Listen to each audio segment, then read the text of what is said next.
ఆంధ్రప్రదేశ్లో ఎన్నికల ఫీవర్ మొదలైపోయింది. ఏ ఇద్దరిని కదిలించినా ఎన్నికల గురించే చర్చ. అటు రేపే ఎన్నికలు అన్న లెవెల్లో పార్టీలన్నీ దూకుడు చూపిస్తున్నాయి. వైసీపీ, టీడీపీ, జనసేన సంగతి ఎలా ఉన్నా ఆంధ్రప్రదేశ్లో కాంగ్రెస్ చేస్తున్న ప్రయత్నాలు మాత్రం అన్నీ ఇన్ని కావు. రాష్ట్ర విభజన తర్వాత దాదాపు పాతాళానికి పడిపోయిన హస్తం పార్టీ ఈసారి బౌన్స్ బ్యాక్ కావాలని ప్రణాళికలు రచిస్తోంది. దీనికోసం వైఎస్ బ్రాండ్ను తెరమీదకు తీసుకొచ్చింది. వైఎస్ షర్మిలకు పార్టీ పగ్గాలు అప్పజెప్పిన కాంగ్రెస్ ఒక్కో అడుగు ఆచితూచి వేస్తుంది. షర్మిల బాధ్యతలు తీసుకున్న తర్వాత పార్టీలో అంతో ఇంతో కదలిక మొదలైంది. రాష్ట్ర వ్యాప్తంగా పర్యటనలు జరుపుతున్న షర్మిల ముఖ్య నేతలను కలుస్తూ కార్యకర్తల్లో ఉత్తేజం నింపే ప్రయత్నం చేస్తున్నారు.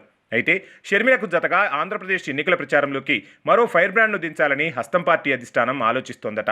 అదెవరో కాదు, తెలంగాణ సీఎం రేవంత్ రెడ్డి. తెలంగాణ ఎన్నికల సమయంలో తన మాసు స్పీచ్లతో పల్లెల్లో మెజార్టీ ప్రజలను తన వైపు తిప్పుకోవడంలో రేవంత్ రెడ్డి విజయం సాధించారు. తెలంగాణ ఎన్నికల ఎఫెక్టుతో ఆంధ్రప్రదేశ్లోనూ రేవంత్ రెడ్డి పట్ల క్రేజ్ ఉంది. ఈ నేపథ్యంలోనే కాంగ్రెస్ తరపున రేవంత్ రెడ్డితో ప్రచారం చేయించాలని కాంగ్రెస్ పెద్దలు ప్రణాళికలు రచిస్తున్నట్లు సమాచారం. ఇదే విషయాన్ని ఆంధ్రప్రదేశ్ కాంగ్రెస్ వ్యవహారాలు చూస్తున్న మణికం ఠాకూర్ సైతం ఇటీవల వెల్లడించారు. కాంగ్రెస్ పార్టీ ప్రచారంలో తెలంగాణ సీఎం రేవంత్ రెడ్డి పాల్గొంటారని చెప్పారు. మరోవైపు ఇటీవలే రేవంత్ రెడ్డిని వైఎస్ షర్మిల కలిశారు. ప్రస్తుత రాజకీయ పరిస్థితులపైన చర్చించారు. అయితే షర్మిల ఢిల్లీ వెళ్లి వచ్చిన తర్వాతే ఈ భేటీ జరిగింది. దీంతో ఆంధ్రప్రదేశ్లో ఎన్నికల ప్రచారానికి రేవంత్ రెడ్డిని తీసుకురావాలని షర్మిల సోనియా గాంధీకి వివరించారని, ఆమె ఇందుకు అంగీకరించారనే వార్తలు వినిపిస్తున్నాయి. ఆ తర్వాతే ఈ విషయాన్ని రేవంత్ వద్దకు షర్మిల తీసుకెళ్లారని రాజకీయ వర్గాల్లో టాక్ నడుస్తోంది. అయితే తెలంగాణ సీఎం రేవంత్ రెడ్డి ఒకప్పుడు టీడీపీ అధినేత చంద్రబాబు శిష్యుడు. టీడీపీని వదిలి కాంగ్రెస్లోకి వెళ్లిన సమయంలోనూ ఆ తర్వాత కూడా చంద్రబాబు మీద, టీడీపీ మీద రేవంత్ రెడ్డి ఎలాంటి విమర్శలు చేయలేదు.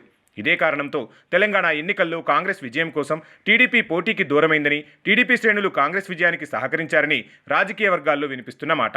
తుమ్మల నాగేశ్వరరావు, పొంగులేటి వంటి మంత్రులు సైతం ఇదే విషయాన్ని 1-2 సార్లు బహిరంగంగానే చెప్పారు. ఈ నేపథ్యంలో ఆంధ్రప్రదేశ్లో ఎన్నికల ప్రచారానికి రేవంత్ రెడ్డి వెళ్తే ఒకప్పటి బాస్ మీద విమర్శలు గుప్పిస్తారా, టీడీపీపై ఆరోపణలు చేస్తారా, లేక అధికార వైసీపీనే టార్గెట్ చేస్తారా అనేది ఆసక్తికరంగా మారింది.